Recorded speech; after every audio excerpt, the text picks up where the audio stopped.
இந்த 17வது ஐபிஎல் சீசனுடைய கடைசி கட்டத்தில் நாம் இருக்கோம். இன்னும் ஒரே ஒரு போட்டி மட்டும்தான் மீதம் இருக்குது. அந்த ஐபிஎல் கோப்பையை எந்த அணி வெற்றி பெற போகிறாங்க அப்படிங்கிறது நாளைக்கு தெரிஞ்சிடும்.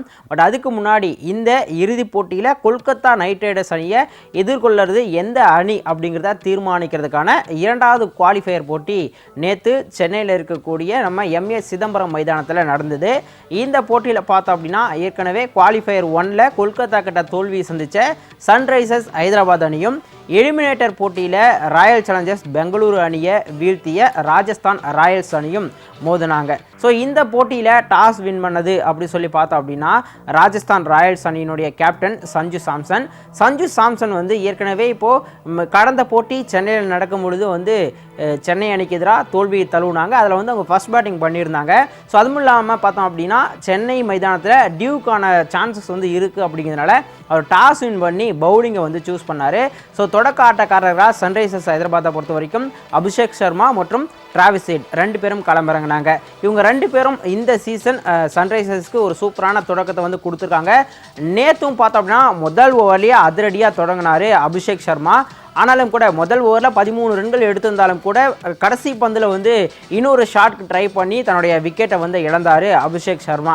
ஸோ அந்த விக்கெட்டை எடுத்து கொடுத்ததுன்னு பார்த்தோம் அப்படின்னா ட்ரெண்ட் போல்ட் பார்த்தோம் அப்படின்னா இந்த வருஷம் 7வது போட்டியில் முதல் ஓவர்லேயே விக்கெட் எடுத்து கொடுத்துருக்காரு. அதாவது 7 முறை இந்த மாதிரி முதல் ஓவர்லேயே விக்கெட் எடுத்து கொடுத்துருக்காரு ட்ரெண்ட் போல்ட் அப்படின்னு சொல்லலாம். ட்ரெண்ட் போல்ட் பொறுத்த வரைக்கும் பார்த்தோம் அப்படின்னா ஏற்கனவே 2020வது ஐபிஎல் சீசனில் பார்த்தோன்னா 8 முறை இந்த மாதிரி முதல் ஓவர்கள்லேயே விக்கெட்டை எடுத்து கொடுத்துருந்தாரு. ஒட்டுமொத்தமாக பார்த்தோன்னா ஐபிஎல் ஹிஸ்ட்ரியிலேயே அதிக முறை முதல் ஓவரில் விக்கெட் எடுத்த பவுலர் அப்படிங்கிற ஒரு பெருமையும் அவர்கிட்ட தான் இருக்குது. 29 முறை இந்த மாதிரி முதல் ஓவர்லேயே விக்கெட் எடுத்து கொடுத்துருக்காரு ட்ரெண்ட் போல்ட் அப்படின்னு சொல்லலாம். அடுத்ததாக ஒன் டவுனில் வந்தவர் பார்த்தோம் அப்படின்னா ராகுல் திரிபாதி தொடக்கத்தில் அவருக்கு டீமில் பிளேயிங் லெவலில் இடம் கிடைக்கல. பட் ஆனால் ராகுல் திரிபாதி அபிஷேக் சர்மா விக்கெட் எழுந்தாலும் கூட டீமோட ஸ்கோரை குறைய விடவே இல்லை. அந்த அளவுக்கு அதிரடியான ஒரு ஆட்டத்தை வெளிப்படுத்தினார். 15 பந்தில் 5 பவுண்டரி 2 சிக்ஸஸோட 37 ரன்கள் எடுத்த நிலையில் ஒரு சாதாரண ஒரு லூஸ் பாலில் அப்பர் கட் ஆட ட்ரை பண்ணி தன்னோட விக்கெட்டை இழந்தார். ரொம்பவே சோகமாக பெவிலியன் திரும்பினார் அப்படி சொல்லலாம் ராகுல் திரிபாதி. இன்னொரு பக்கம் பார்த்தோம் அப்படின்னாக்க டிராவிஸ் ஹெட் வழக்கமாக அதிரடியான ஒரு பிளேயர். பட் ஆனால் தொடக்கத்திலே 2 விக்கெட் போனதுல கொஞ்சம் நிதானமாக தான் நேற்று அவருடைய கேம் இருந்ததுன்னு சொல்லலாம். ஸோ அவர் பார்த்தோன்னா 28 பந்தில் 34 ரன்கள் சேர்த்திருந்த நிலையில் அவருடைய விக்கெட்டையும் இழந்தார். ஸோ அவர் பார்த்தோம் அப்படின்னா 3 பவுண்டரி 1 சிக்ஸஸ் அடிச்சிருக்காரு. அது மட்டும் இல்லாமல் இந்த சீசனில் பார்த்தோம் அப்படின்னா பவர் பிளேஸில் மட்டுமே 400 ரன்களுக்கு மேலே குவிச்சிருக்காரு டிராவிஸ் ஹெட் அப்படின்னு சொல்லலாம். நேற்றைய போட்டியில் மார்க்கம்க்கு திரும்பவும் அணியில் இடம் கிடச்சிது. கடந்த சில போட்டியில் டீம் காம்பினேஷன் காரணமாக அவருக்கு சான்ஸ் கிடைக்கல. பட் மீண்டும் ஒரு முறை அவர் எடுத்தாங்க. ஏன்னா சென்னையை பொறுத்த வரைக்கும் ஸ்பின்னர்ஸ்க்கு கொஞ்சம் சாதகமாக இருக்கனால அவரால் பவுலிங்கும் பண்ண முடியும், பேட்டிங்கும் நல்லா ஆடுவார்னு எதிர்பார்த்தாங்க. பட் ஆனால் அவருடைய விக்கெட் குயிக்காகவே எடுத்து கொடுத்தாரு ட்ரெண்ட் போல்ட். ஒரு ரனில் ஆட்டம் இழந்துட்டாரு அப்படி சொல்லலாம். ஸோ அதுக்கு அடுத்தது பார்த்தோம் அப்படின்னா ட்ரெண்ட் போல்ட் முதல்லயே 3 விக்கெட்டுகள் எடுத்து கொடுத்தாலும் கொஞ்சம் எக்ஸ்பென்சிவாக இருந்தார். 45 ரன்கள் கொடுத்தாரு அப்படி சொல்லலாம். இன்னொரு பக்கம் பார்த்தோம் அப்படின்னா சந்தீப் சர்மா ஆக்சுவலி ஆக்ஷனில் அவரை எடுக்கல 2024ல். அதுக்கப்புறம் பார்த்தோம் அப்படின்னா ரீப்ளேஸ்மெண்ட் பிளேயராக உள்ளே வந்தார். பட் இந்த சீசன் ராஜஸ்தானுக்கு ரொம்பவே சிறப்பாக பண்ணியிருக்காரு அப்படி சொல்லலாம். பட் அதுக்கு முன்னாடி பார்த்தோம் அப்படின்னா நேற்று சன்ரைசர்ஸ் முதல் 10 ஓவரில் 100 ரன்கள் அடிச்சிருந்தாலும் கூட தொடர்ந்து விக்கெட்டுகளை இழந்துட்டே இருந்தாங்க. ஸோ அந்த சமயத்தில் பார்த்தோம் அப்படின்னா ஹென்ரி கிளாசன் கொஞ்சம் அப்படி ஆர்டர் வந்தார். ஸோ அவர் பார்த்தோம் அப்படின்னா ஏர்லியராகவே வந்தாலும் கூட பொறுமையாக நிதானமான ஆட்டத்தை அடிக்க வேண்டிய பந்துகளை மட்டுமே அடித்தார். கொஞ்சம் நிதானமாக தான் ஆடினார் சொல்லலாம். 34 பந்துகளில் 50 ரன்கள் அடித்தார், 4 சிக்ஸர் அடித்தார். அதுவும் குறிப்பாக 3 சிக்ஸர் பார்த்தோம் அப்படின்னா யுஸ்வேந்திர சாகலோட ஓவரில் அடித்தார். பட் அவருடைய விக்கெட்டை எடுத்து கொடுத்தது சந்தீப் சர்மா. ஸோ சந்தீப் சர்மா பார்த்தோம் அப்படின்னா அவரும் 4 ஓவரில் வெறும் 25 ரன்களை மட்டுமே விட்டு கொடுத்து 2 விக்கெட்டை கைப்பற்றி கொடுத்தாரு. அது ஒன்று பார்த்தோன்னா டிராவிஸ் ஹெட், இன்னொரு விக்கெட் கிளாசனோட விக்கெட். 2 முக்கியமான பிளேயர்ஸோட விக்கெட்டை சந்தீப் சர்மா எடுத்து கொடுத்தாரு. பட் அதுக்கப்புறம் பார்த்தோம் அப்படின்னா சன்ரைசர்ஸ் ஹைதராபாத்தில் பெருசாக ஸ்கோர் பண்ணவே இல்லை வேறு எந்த ஒரு பேட்ஸ்மேன்ஸும். குறிப்பாக சொல்ல மிடில் ஆர்டரில் நிதிஷ் ரெட்டி அண்ட் அப்துல் சமத் அவங்க மேலே நிறைய நம்பிக்கை வச்சுருக்காங்க யங்ஸ்டர்ஸ். பட் நேற்றைய போட்டியில் அவங்களால பர்ஃபார்ம் பண்ண முடியல. 2 பேரோட விக்கெட்டையும் ஆவேஷ் கான் எடுத்து கொடுத்தாரு. ஆவேஷ் கான் பார்த்தோம் அப்படின்னா லக்னோவிலிருந்து ட்ரேட் மூலமாக இந்த அணியில் ராஜஸ்தான் அணியில் இணைஞ்சார். ஸோ இந்த ட்ரேட் அவ்வளோ அவசியமானதா அப்படின்னு கேட்கப்பட்டது. பட் ஆனால் ராஜஸ்தானை பொறுத்த வரைக்கும் ஒரு அற்புதமான ட்ரேட்னு சொல்லலாம். 4 ஓவரில் பார்த்தோம் அப்படின்னா அவர் வெறும் 27 ரன்களை மட்டுமே விட்டு கொடுத்து 3 விக்கெட்டுகளை கைப்பற்றி கொடுத்தாரு கடைசி கட்டத்தில். ஸோ அதே மாதிரி சன்ரைசர்ஸை பொறுத்த வரைக்கும் பேட்ஸ்மேன்ஸ் ரன்ஸ் நிறையா ஸ்கோர் பண்ணாலும் கூட தொடர்ந்து விக்கெட்டுகளை இழந்துகிட்டே இருக்கும்போது இருக்கும்போது கடைசி கட்டத்தில் இம்பாக்ட் பிளேயராக பார்த்தோம் அப்படின்னா ஷாபாஸ் அகமதை கொண்டு வந்தாங்க.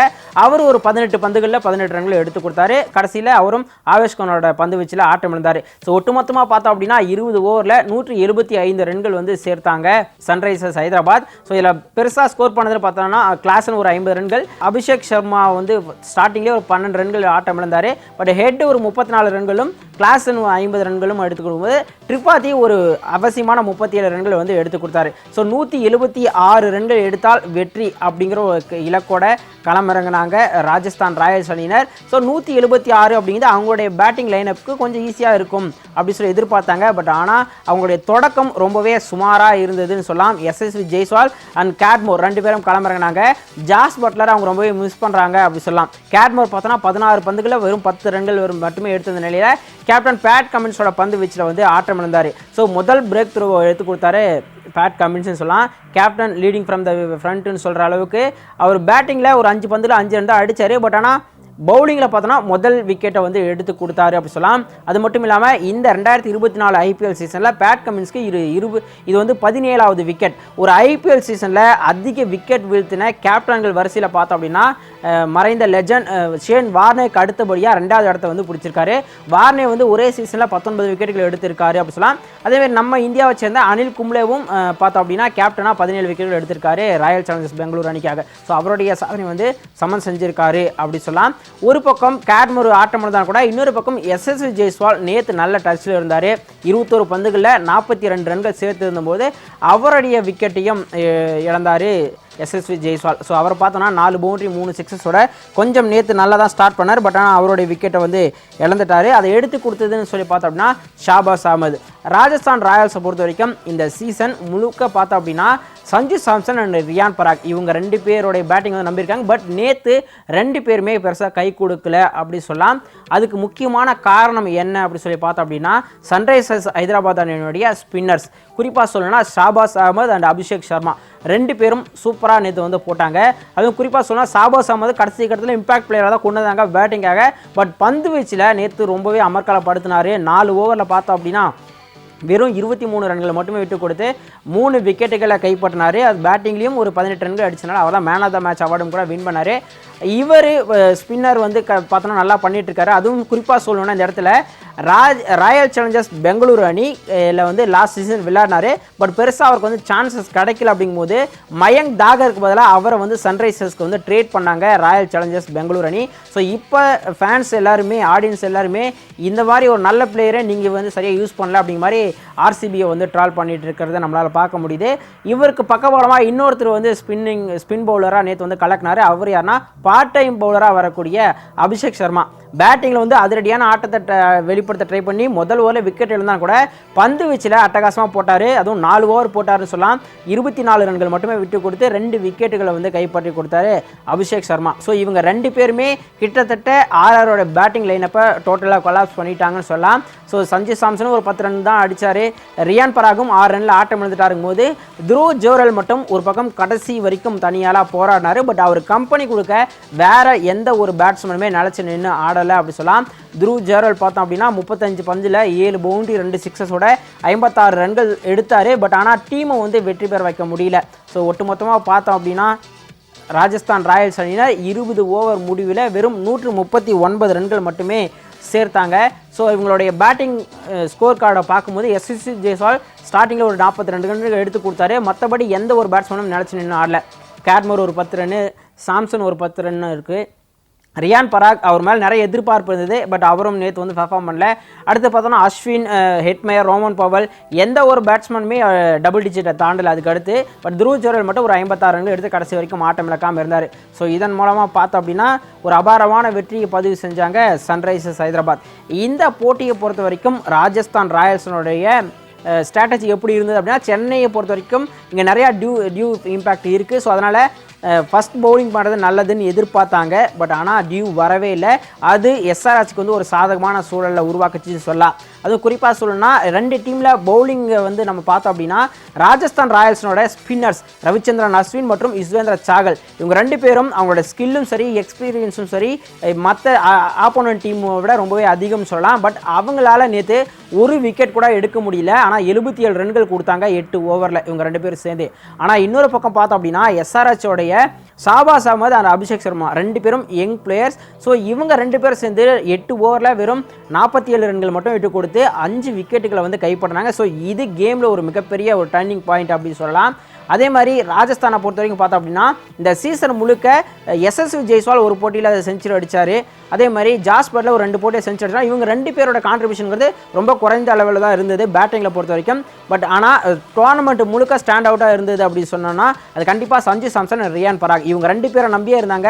நேற்று அவங்க 2 பேரும் ஃபெயிலியர் ஆனதுக்கப்புறம் டீம் வந்து கொலாப்ஸ் ஆகிட்டாங்க சொல்லலாம். ஸோ இந்த 176 ரன்களை வந்து அவங்களால சேஸ் பண்ண முடியல.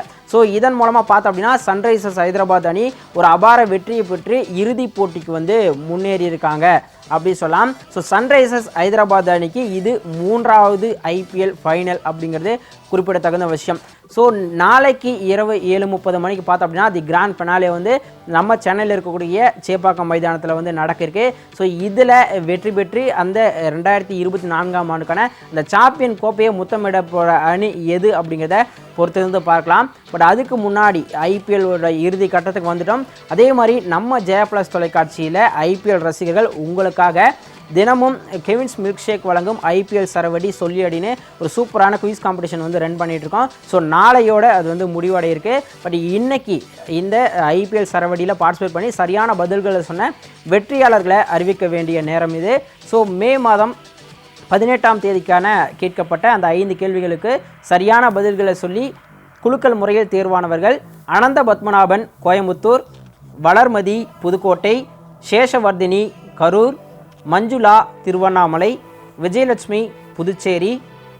மே 19ஆம் தேதிக்கான அந்த லக்கி வின்னர்ஸ் கண்ணன் காஞ்சிபுரம், லதா மதுரை, கிஷோர் கும்பகோணம், யுவதர்ஷன் திருச்சி, சங்கீதா சென்னை.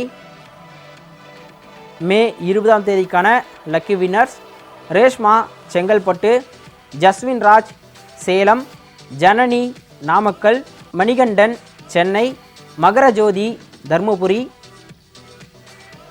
21ஆம் தேதிக்கான வெற்றியாளர்கள் செந்தில்குமார் சென்னை, ஷஷ்டிகா பொள்ளாச்சி, சோபனா திண்டுக்கல், மனோஜ் கன்னியாகுமரி, கௌசல்யா சென்னை. வெற்றி பெற்ற வெற்றியாளர்கள் அனைவருக்கும் ஜெயா பிளஸ் தொலைக்காட்சியின் சார்பாக வாழ்த்துக்களையும் பாராட்டுகளையும் தெரிவிச்சுக்கிறோம். ஸோ இது வரைக்கும் எனக்கு ப்ரைஸ் கிடைக்கல அப்படி சொல்லி வருத்தப்படவங்க கவலைப்பட வேண்டிய அவசியம் இல்லை. இன்றைக்கி வந்து 5 கொஸ்டின்ஸ் போயிட்டுருக்கு. அதே மாதிரி நாளைக்கும் 5 கேள்விகள் எளிமையான கேள்விகள் வருது. ஸோ கொஸ்டினை பார்த்து சரியான பதில்களை நீங்களும் அனுப்புங்க. கெவின்ஸ் மில்க் ஷேக் வழங்கும் அற்புத பரிசுகளை வெல்லுங்க.